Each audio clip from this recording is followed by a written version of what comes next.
بسم الله الرحمن الرحيم، والصلاة والسلام على أشرف الخلق محمد بن عبد الله صلى الله عليه وسلم. حياكم الله يا شباب.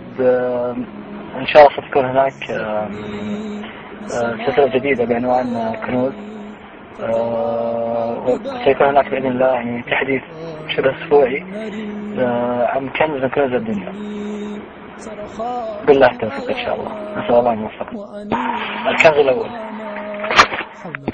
قال صلى الله عليه وسلم: من قال سبحان الله وبحمده في يوم 100 مرة شطت خطاياه وإن كانت مثل زبد البحر.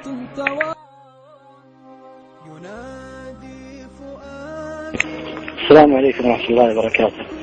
حيا الله الشباب، حيا الله اخواني اخواتي في اليوتيوب، حياكم الله في هذا الكنز الجديد، ولا هي الحلقة الثانية من كنز الدنيا المفقودة. طبعا الحين سألوني ليش حنظام وليش ما في نور ولا حاجة. السبب بسيط، لأن وضعنا اليوم هو عن الظلام، وحديثنا اليوم هو عن الظلام. قال النبي صلى الله عليه وسلم: بشر المشائين في الظلم إلى المساجد بالنور التام يوم القيامة.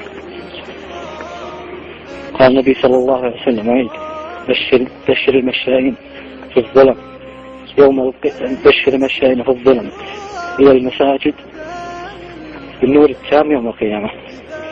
اللهم اجعلنا منهم، آمين يا رب. سبحان الله، يعني العمل هو عمل بسيط جدا، وهو ماشي للصلاة سواء كانت العشاء أو الفجر. لكن الآن خرجت من المسجد قبل الفجر، سبحان الله الشوارع كلها فاضية، قليل جدا اللي يتحرك. يعني شيء لا يصدق صراحة، شيء لا يصدق. وللأسف بعد ساعة ونص أو ساعتين تقريبا أمة محمد فيها تطلع برا. طيب وين كنت صلاة الفجر؟ أين أنتم؟ للأسف الكل نائم. من أجل هذا كان هذا أجل كبير، النور التام في يوم القيامة، أجر عظيم جدا. نسأل الله جعلنا نحن وإياكم منهم، آمين يا رب العالمين. الصلاة والسلام على أشرف محمد وعبد الله. بسم الله الرحمن الرحيم. السلام عليكم ورحمة الله وبركاته. حياكم الله أخواني وأخواتي في اليوتيوب، أتمنى أنكم تكونوا بصحة وسلامة. هذه عودة بعد انقطاع طويل من التسجيل، الحمد لله على كل حال. حديثنا اليوم عن كنز من كنوز الدنيا مفقودة. هذا الكنز كنز عظيم، كثير منا يفرط فيه، ومعنا شيء بسيط جدا نستمع لهذا الكنز. عن عائشة رضي الله عنها عن النبي صلى الله عليه وآله وسلم قال: ركعتا الفجر خير من الدنيا وما فيها. وفي رواية مسلم: لهما أحب إلي من الدنيا جميعا. تخيل فضل عظيم ركعتين، وهي السنة الراتبة قبل صلاة الفجر. أتمنى نحافظ عليها، لأنه ما يعني شيء بسيط تعمله وأجر كبير جدا. النبي صلى الله عليه وسلم يقول: أحب إلي من الدنيا كلها. يعني الله أكبر، يعني شيء أحب الرسول صلى الله عليه وسلم ما نفعله. هذا صلى الله عليه وسلم على نبينا محمد. السلام عليكم ورحمة الله وبركاته. في دياجير الظلام بين آهات الكلام، في صراخ الطفل لما بيته أضحى ركام. بسم الله الرحمن الرحيم، والصلاة والسلام على أشرف الخلق محمد بن عبد الله صلى الله عليه وسلم.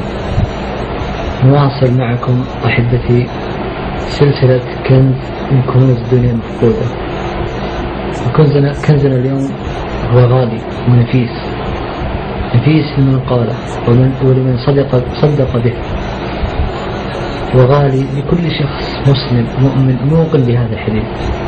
يقول النبي صلى الله عليه وسلم عن فضل هذا الحديث، فضل هذا الذكر، يقول: من قالها في النهار موقنا بها فمات من يومه قبل أن يمسي فهو من أهل الجنة، يقين من الله من الرسول صلى الله عليه وسلم. ومن قالها من الليل وهو موقن بها فمات قبل أن يصبح فهو من أهل الجنة. يقين تام قاطع. تدرون ما هذه الكلمات وما هذا الذكر الذي قلته موقن به تدخل الجنة؟ والرسول صلى الله عليه وسلم يعلك بها إذا مت في تلك الليلة تدخل الجنة. هو سيد الاستغفار. تدرون ما هي الكلمات التي تقولها سيد الاستغفار؟ سيد الاستغفار، النبي صلى الله عليه وسلم قال سيد الاستغفار، يعني وصف شامل. سبحان الله. سيد الاستغفار هو أن تقول اللهم أنت ربي لا إله إلا أنت خلقتني وأنا عبدك وأنا على عهدك ما استطعت أعوذ بك من شر ما صنعت أبوء لك بنعمتك علي وأبوء لك بذنبي فاغفر لي فإنه لا يغفر الذنوب إلا أنت. سبحان الله. هذا حديث عظيم إذا عملنا به ونحن موقنين به فلنا الجنة بإذن الله. أن النبي صلى الله عليه وسلم ماذا يقول؟ من قالها في النهار موقنا بها ومات من يومه قبل أن يمسي فهو من أهل الجنة. ومن قالها من الليل وهو موقن بها قبل أن يصبح فهو من أهل الجنة. رواه البخاري صفحة رقم 5947. هذا وصلى الله على نبينا محمد ما شاء الله لنا لقاء آخر. السلام عليكم.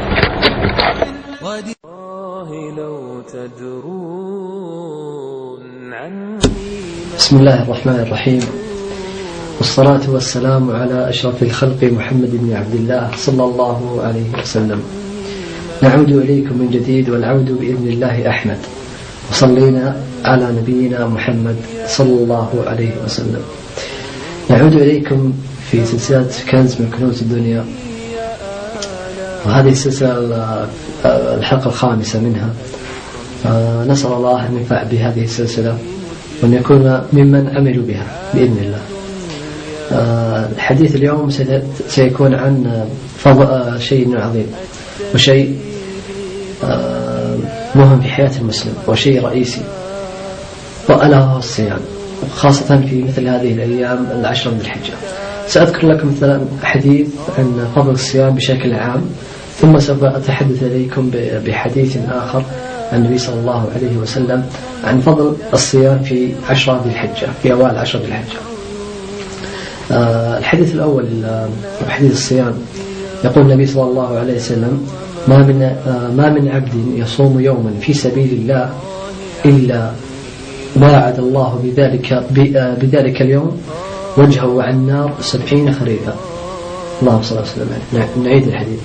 قال النبي صلى الله عليه وسلم ما من عبد يصوم يوما في سبيل الله إلا باعد الله بذلك اليوم وجهه عن النار 70 خريفا. أما عن الحديث الذي يتحدث عن فضل عشر ذي الحجة وفضل الصيام بها تحديدا، قال النبي صلى الله عليه وسلم ما من أيام أحب إلى الله أن يتعبد له فيها من عشر ذي الحجة يعدل صيام كل يوم منها بسنة وكل ليلة منها بقيام ليلة القدر. وعيد الحديث أيضا. قال النبي صلى الله عليه وسلم ما من أيام أحب إلى الله أن يتعبدوا لها فيها من عشر ذي الحجة يعدل صيام كل يوم منها بسنة وكل ليلة منها بقيام ليلة القدر. هذه بعض الأحاديث، وأحاديثنا كثيرة، يعني ترجعون أيضا بعض الكتب أو تذهبون إلى جوجل وتبحثون عن فضل ذي العشر، فضل أيام في ذي العشر في ذي الحجة، تجدون الكثير من الحديث.